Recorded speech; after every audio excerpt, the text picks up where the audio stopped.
Hello everyone and welcome you all into the chiral academy. स्वागत है आप सभी का कायरल एकेडमी के इस अमेजिंग से प्लेटफॉर्म एनटीपीसी के रिगार्डिंग। आपको जैसे गाइडेंस चाहिए था उस रिगार्डिंग और एक इंटरव्यू हम लेके आ गए। हमारे साथ आज जुड़ चुके हैं जीएस सोलंके सर। और स्वागत है सर आपका कायरल एकेडमी के इस प्लेटफॉर्म पे and thank you so much for your time. Welcome sir, good evening. Good evening all of you. तो सर इंट्रोडक्शन से हम स्टार्ट करेंगे। सर आपके बारे में थोड़ा बताइए कि आपका ग्रेजुएशन, एजुकेशन, स्कूलिंग कहाँ से हुई, सारी चीजें, और फिर उसके बाद फिर हम शिफ्ट होंगे एनटीपीसी पे। तो मेरी 12th तक की स्कूलिंग मेरा होम डिस्ट्रिक्ट लातूर महाराष्ट्र में हुआ है। और hmm. BSc in chemistry from Fergusson college Pune.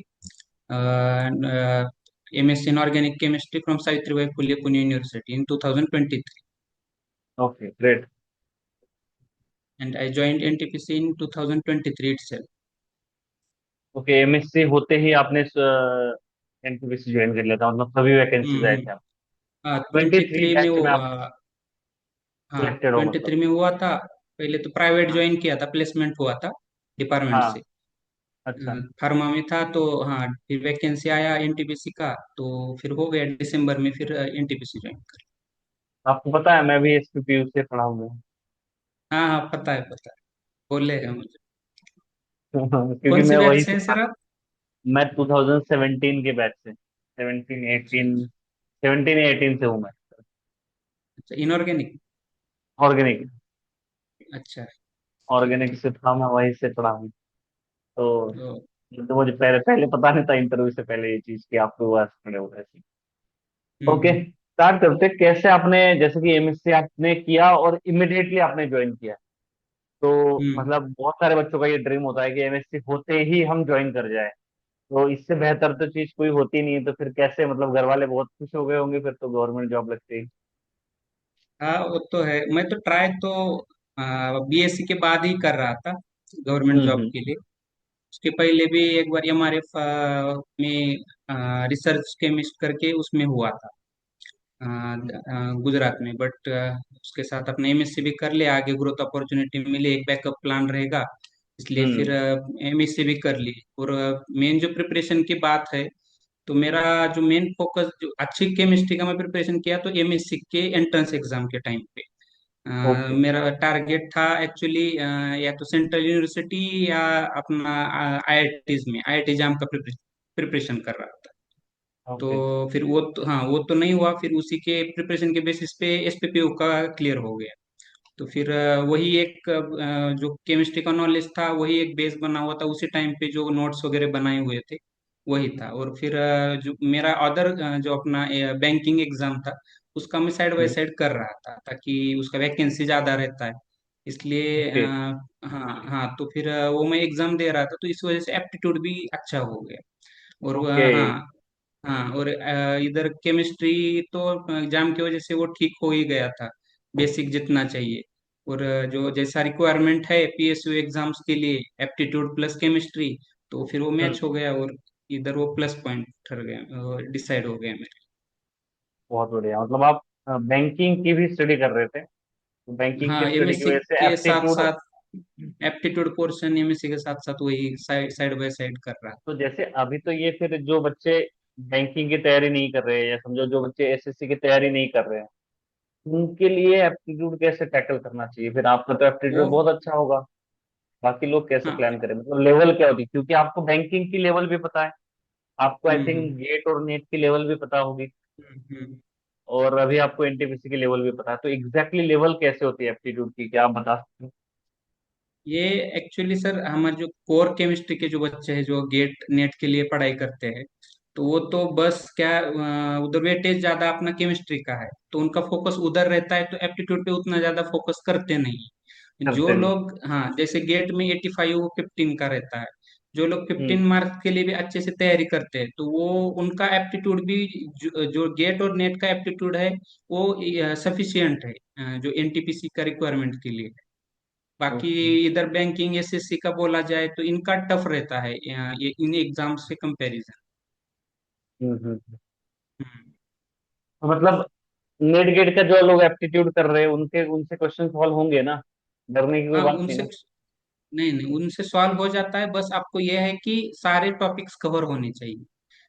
कौन से इस टॉपिक से क्वेश्चन आएगा पता नहीं, जैसे क्वांट में अरिथमेटिक के बहुत सारे टॉपिक्स है, time speed hmm. Distance percentage ratio proportion work and height, ये जो है इनका बेसिक बेसिक पता रहना चाहिए। जैसे कंपाउंड इंटरेस्ट में फार्मूला, वो फार्मूला अप्लाई करके अपने को time period rate of interest ये निकालने आना चाहिए, बेसिक आना चाहिए, ताकि जैसे अभी एनटीपीसी का जो पेपर पैटर्न है, एक क्वेश्चन सॉल्व करने के लिए एक एक मिनट का मिनट ही टाइम।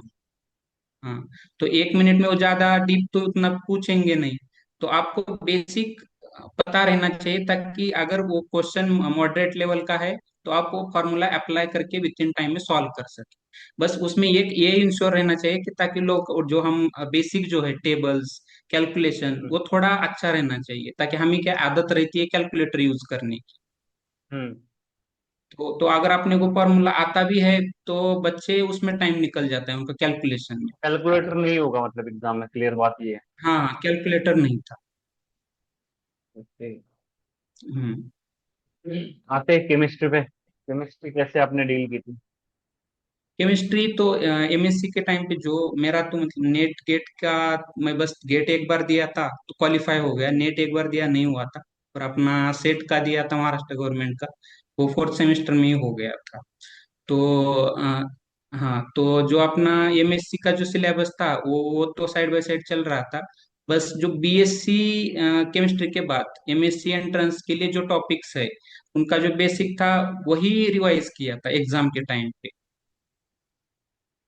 जैसे ऑर्गेनिक में जो अपना नेम रिएक्शन, रिएजेंट्स, स्टीरियोकेमिस्ट्री, वो बस उतना ही जितना कि फेमस नेम रिएक्शन है, ताकि पता रहना चाहिए कि ये रिएक्शन में क्या होता है। मुझे अभी भी याद है कि नेम रिएक्शन से क्वेश्चन आया था, वो याद इसलिए रह गया है कि एग्जाम के बाद मेरे दोस्त के साथ वो डिस्कशन हुआ था। हम्म। उन्होंने एक डायरेक्ट ऐसे ही क्वेश्चन पूछा था कि amide reacts with Br2 in KOH and gives amines with one less carbon atom. This reaction is known as। तो मतलब हम ये Hoffmann bromo degradation reaction. Degradation. हाँ। हाँ, तो हम ये करते हैं कि मैकेनिज्म बेस आएगा, ज्यादा कायरलिटी, ये 2R 2S, ये उसमें चले जाते हैं। पहले तो बेसिक पता रहना चाहिए, क्योंकि क्वेश्चन के एक क्वेश्चन के लिए एक मिनट का ही टाइम, तो अगर हार्ड आएगा तो डील करने में वैसे ही टाइम निकल जाएगा, तो उससे अच्छा जो जैसे मॉडरेट लेवल। हाँ हार्ड की जो बात है ना, जैसे 2025 का जो बच्चों का ये कहना था, जैसे अभी मैंने 3 4 लोगों से बात भी की, तो उनका ये कहना था कि जिसका जो पेपर था तो डिफिकल्ट था एज कम्पेयर टू 23 ईयर उससे पहले आते थे वो। हाँ हाँ, ये मैंने भी सुना हूँ, 23 25 का जो पेपर था वो हार्ड था, तो उनके टाइम पे कट ऑफ भी नीचे जाएगा। ये नहीं सोचना है हार्ड आएगा तो क्या होगा, सबके लिए हार्ड है, कट तो ऑफ कट कब ऑफ जाएगा, हाँ। कम जाएगा। हमारे टाइम पे 23 में जनरल का कट ऑफ गया था 85 आउट ऑफ 120। ट्वेंटी तो फोर था इनके 25। इसमें कितना था? 43.9।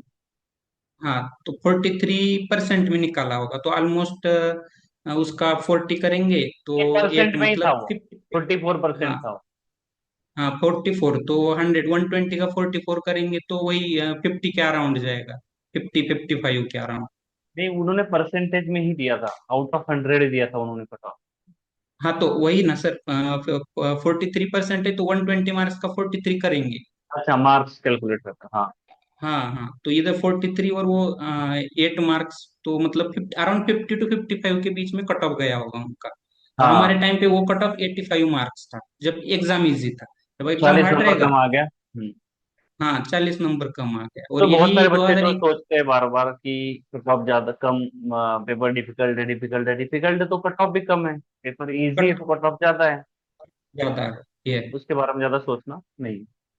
नहीं, हाँ, ओके। और कैसे कुछ प्रिपरेशन स्ट्रेटेजी बताओ बच्चों को, कि क्योंकि जैसे आपके टाइम पे एग्जाम कब हुआ था? जुलाई में तो फॉर्म आए होंगे। एग्जाम जून एग्जाम जुलाई में।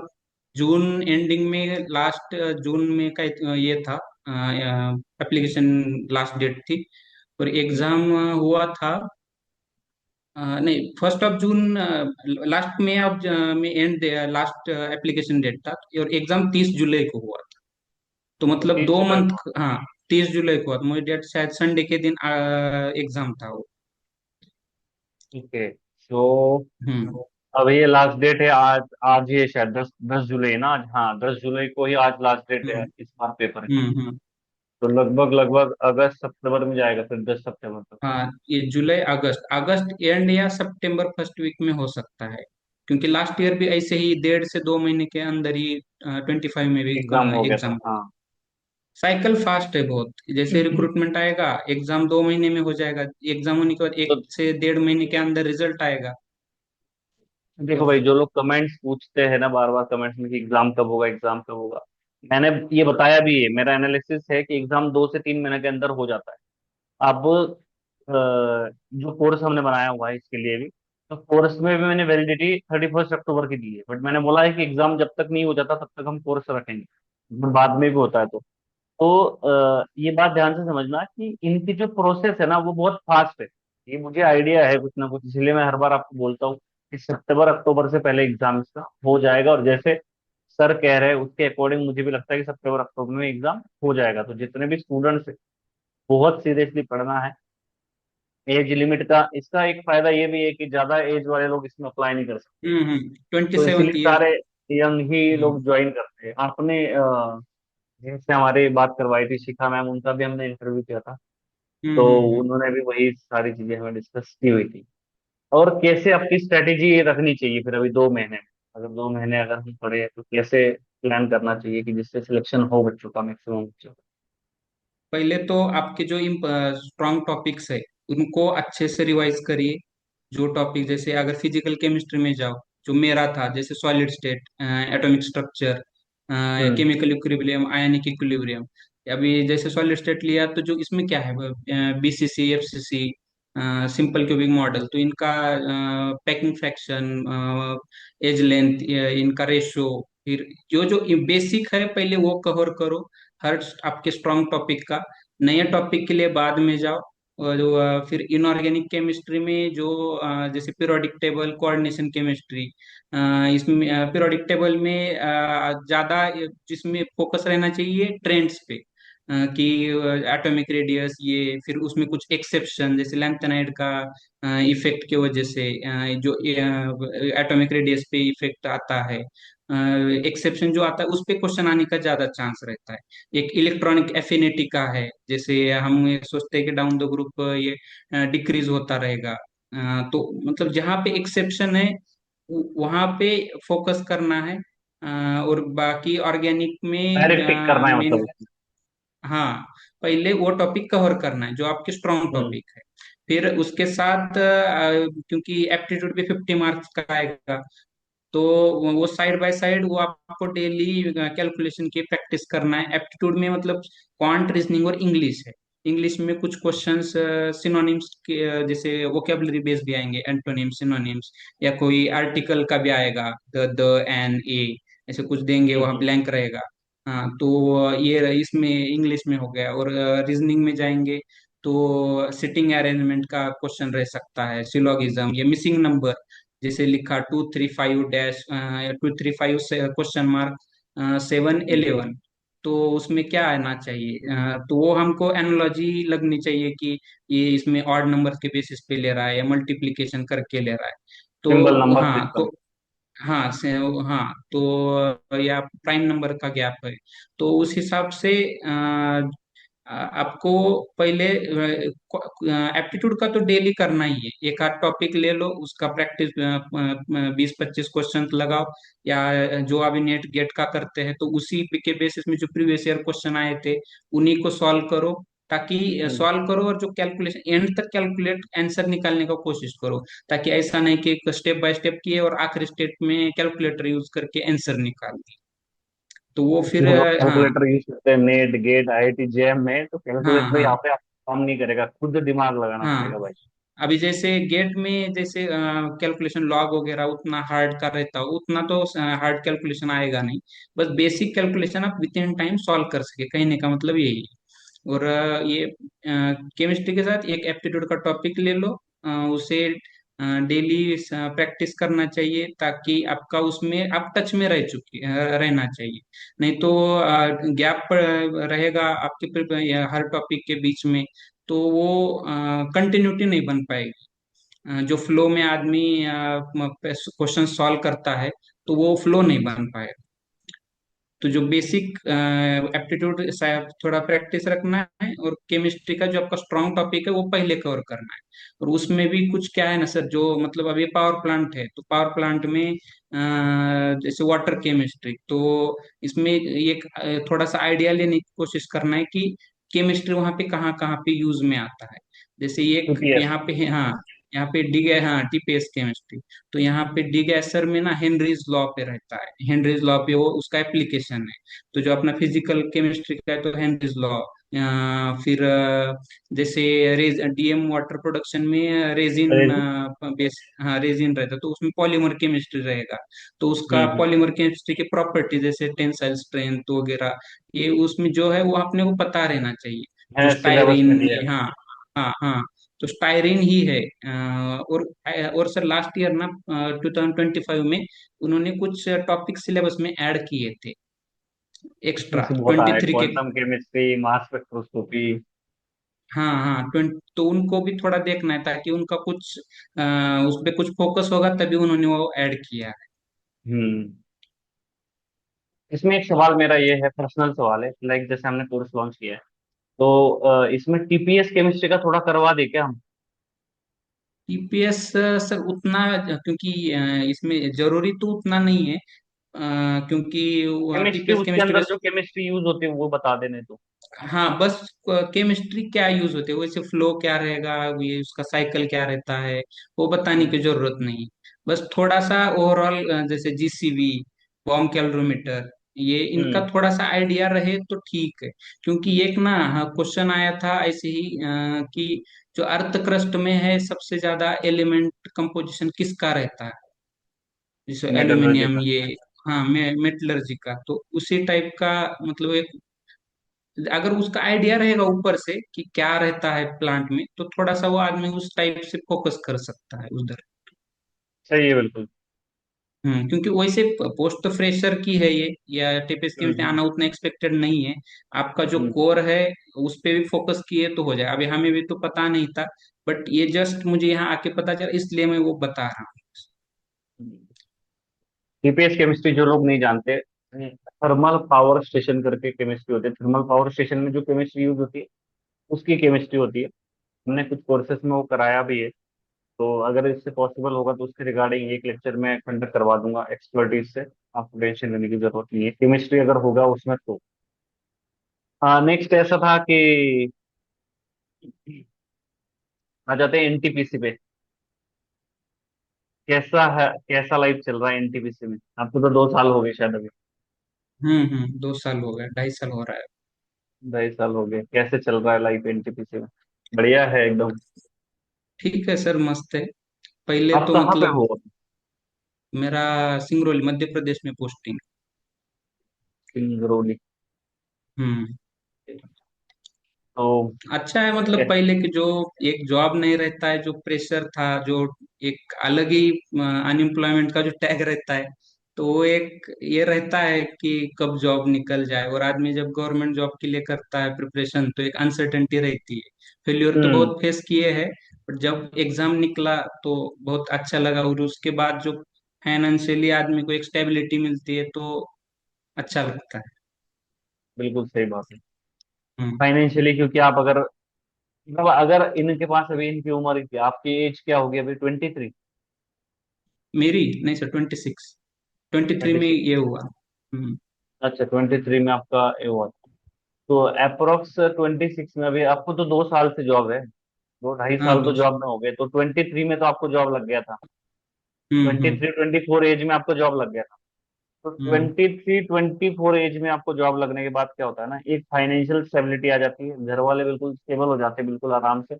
दूसरी चीज जिसमें ये होता है कि आपको अगर किसी और एग्जाम की तैयारी करनी होगी ना, लाइक मैंने बहुत सारी जगहों पे देखा हुआ है, बहुत सारे अलग अलग लोग जॉब करते हैं और उसके साथ साथ अलग अलग पीएससी एग्जाम्स की तैयारी करते हैं, यूपीएससी एग्जाम की तैयारी करते हैं, या कोई अलग पोस्ट की तैयारी करते हैं।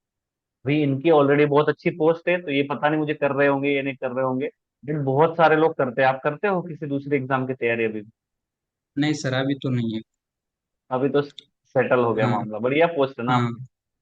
ये जो हाँ पोस्ट है ठीक है बढ़िया सर। पोस्ट है, मतलब आप जा सकते हो इसके साथ लाइफ टाइम के लिए, बहुत ही बढ़िया पोस्ट है। बट कुछ कुछ जगहों पे जैसे हाँ, महाराष्ट्र में जो महाजन को जूनियर केमिस्ट के जो लोग होते हैं वो तैयारी करते रहते हैं इसकी। वो एनटीपीसी देना चाहते हैं, वो हम्म। आईयूसीएल एग्जाम देना चाहते हैं, वो उसी में असिस्टेंट केमिस्ट की एग्जाम देना चाहते हैं, तो नेक्स्ट पोस्ट पे वो जाना चाहते हैं। तो आपके पास समय भी अच्छा खासा होता है। आपको कितना टाइम ड्यूटी होती है डेली? ड्यूटी सर दो दो टाइप का रहता है। एक जनरल रोटा रहता है, तो वो Saturday to Sunday, Saturday Monday to Saturday, और हम्म। संडे के दिन ऑफ रहता है। और बाकी एक शिफ्ट रोटा रहता है, इसमें 2 दिन मॉर्निंग, 2 दिन इवनिंग, 2 दिन नाइट और ऑफ ऐसे। तो 8 घंटे का ड्यूटी रहता है डेली। ऐसे वर्कलोड हाँ। ज्यादा फील होता है? नहीं नहीं सर, मैं फार्मा में देखा हूँ तो उस कंपैरिजन में तो कम ही है। अच्छा, आपने फार्मा में जॉब किया हुआ है क्या पहले? हाँ हाँ, जैसे ही एमएससी हुआ था 5 महीने में था अहमदाबाद में। ओके। प्राइवेट और गवर्नमेंट में तो डिफरेंस होता ही है। गवर्नमेंट जॉब में हाँ। एकदम आराम से काम होता है। बाकी वहाँ पे फैसिलिटीज कैसे है? जैसे शिखा मैम ने हमें बहुत सारी चीजें बताई थी कि ये मिलता है वो मिलता है, आप बताओ थोड़ा। नहीं ये नहीं, हमारा फेवरेट फैसिलिटीज टॉपिक तो होता है। फैसिलिटीज तो है सर, वो एक मोटिवेशन रहता है आदमी है। का कि पर्क्स क्या है ये।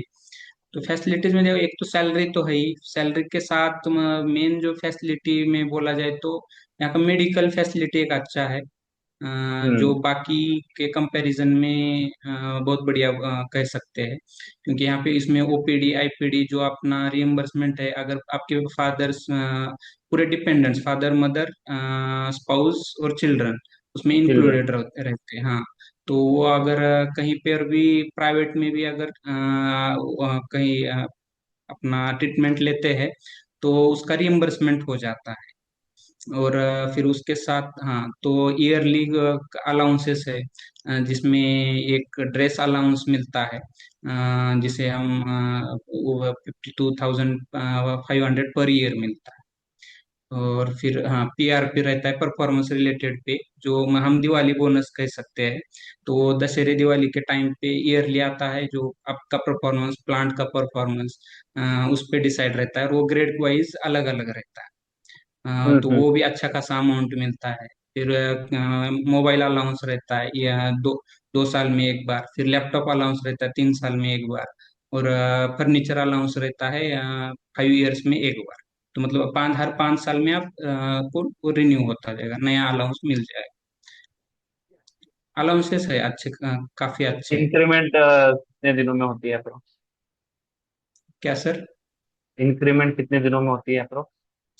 इंक्रीमेंट ईयरली 3% इंक्रीमेंट लगता है। और बाद और जो एक है जो डीए तो चलता रहेगा। और उनका जो प्रमो पीएमएस साइकिल रहता है, तो वो उसके हिसाब से प्रमोशन का साइकिल रहता है, बहुत चार बढ़िया। पांच साल में बस। और कुछ आप मैसेज देना चाहोगे बच्चों को, कि जो बच्चों को जानना जरूरी है आपके साइड से, जो भी आपको लगता है? मैं तो यही कहूंगा कि अभी जो वैकेंसी आई है, हमें पता ही है कि एक वैकेंसी केमिस्ट्री फील्ड में गवर्नमेंट जॉब का नंबर्स कम हुआ है पहले के कंपैरिजन में। तो जो अपॉर्चुनिटी एनटीपीसी के द्वारा मिला है, तो उसको आपको ग्रैब करना चाहिए। अपना एक स्ट्रेटेजी बनाओ, 2 महीने का टारगेट लेके उस हिसाब से प्रिपरेशन करो, और उसी को फॉलो करो। रिजल्ट आना ना आना वो अलग बात है। अगर अभी प्रिपेयर किए, आगे कोई एग्जाम आएगा तो उसके लिए वो फायदे, उसके लिए आपको फायदा जरूर मिलेगा।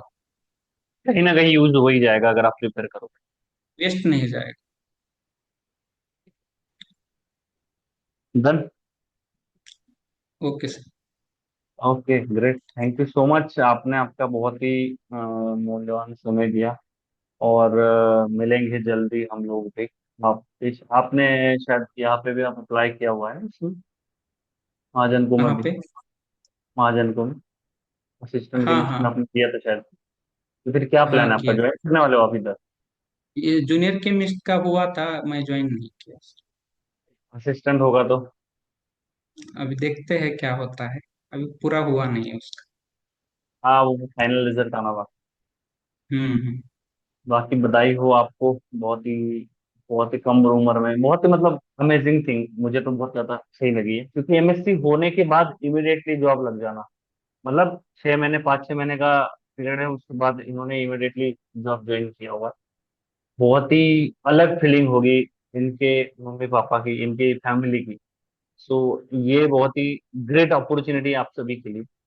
आप पढ़ो, और जो भी आपको गाइडेंस चाहिए होगा, मेहनत चाहिए आपको, जो भी सपोर्ट चाहिए होगा कायरल एकेडमी की तरफ से, तो हम आपको सपोर्ट करेंगे। जो भी आपको सपोर्ट चाहिए होगा, चाहे आप कोर्स में इन्वॉल्व हो, चाहे आप कोर्स में नहीं इन्वॉल्व, जो चीजें हमें जितना करना पॉसिबल है, हम यूट्यूब पे भी बहुत सारी चीजें कर रहे हैं और बहुत सारा सपोर्ट आपको दे रहे हैं, ठीक है। तो आप लोगों को इस चैनल को सब्सक्राइब करना है, और ऐसे इंटरव्यू अगर पॉसिबल होंगे तो और हम करेंगे। पहले हमने शिखा मैम का इंटरव्यू किया था, वो भी जीएस शोरूम के सर के हेल्प से ही हो पाया था। Thank you so much sir for that also. Hmm. आपने आपकी वेलकम। सपोर्ट की, आपने ही वो बड़ी, हम्म। क्या कहते हैं उसको, कनेक्शन जोड़ा था, मतलब हमारी ज्यादा डायरेक्ट पहचान नहीं थी। वो बच्चों को फायदा हुआ उससे, तो ये इसमें कुछ अगर डाउट आए हुए थे, अगर कुछ क्वेश्चंस अगर मैं ले लूँ, चलेगा सर? हाँ हाँ चले। जैसे उनके इसमें कमेंट्स आए हुए थे इधर से।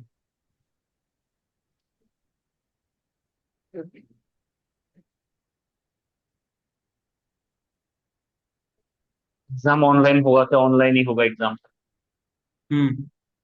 जैसे अभी एक ऑनलाइन मेजर, रहेगा, 2 घंटे का था कंप्यूटर बेस्ड एग्जाम। इसमें मेजर एक क्वेश्चन ये था कि आ, जो एग्जाम होने वाला है वो तो 2 महीने के अंदर हो जाएगा, उसका तो आंसर हमने कर दिया। निगेटिव मार्किंग होगी क्या इसका? हाँ निगेटिव थी, 1/4 निगेटिव थी, निगेटिव मार्किंग। ओके, तो भाई निगेटिव मार्किंग थी आपके यहाँ पे। इसमें कुछ कुछ लोगों का इंडस्ट्रियल केमिस्ट्री है, तो इंडस्ट्रियल केमिस्ट्री वाले लोग अप्लाई कर सकते हैं क्या? ऐसे उन्होंने एमएससी इंडस्ट केमिस्ट्री लिखा हुआ है। ऐसा केस तो कभी कोई मिला नहीं सर। तो श्योर तो नहीं बता पाऊंगा, बट और ऐसे जो स्पेशलाइजेशन उन्होंने मेंशन भी नहीं किया है, तो शायद वो एक्सेप्ट कर भी सकते कर ले। हैं जस्ट। हाँ। और दूसरी चीज इसमें पूछनी थी कि जो एमएससी अभी जैसे आपने तो जून जून जून में ही फॉर्म फिल किया था, तब तो आपका रिजल्ट आया नहीं था। जून हम हमारा एक एग्जाम के पहले रिजल्ट आया था, 30 जुलाई को। अभी प्रोविजनल इन्होंने बोला हुआ मार्कशीट है लगती है उसमें। हम्म। प्रोविजनल मार्कशीट लग जाती है ना, हाँ तो वही प्रोविजनल चल इम्पोर्टेंट जाएगा, अगर पॉइंट है। डिग्री ना ही मिले, बस रिजल्ट ये होना चाहिए, आपका डिक्लेयर होना चाहिए जो डेट दिया है उसके ओके, तो पहले। रिजल्ट डिक्लेयर है 31 से मार्च अप्रैल, क्या कह रहा हूँ, जुलाई से पहले तो आप अप्लाई कर सकते हैं, ठीक कर सकते हैं हाँ। हमारे टाइम में भी ऐसे ही कुछ डेट दिया था उन्होंने। है। एमएससी थर्ड सेम वाले तो नहीं दे सकते। नहीं नहीं, 4th सेमेस्टर।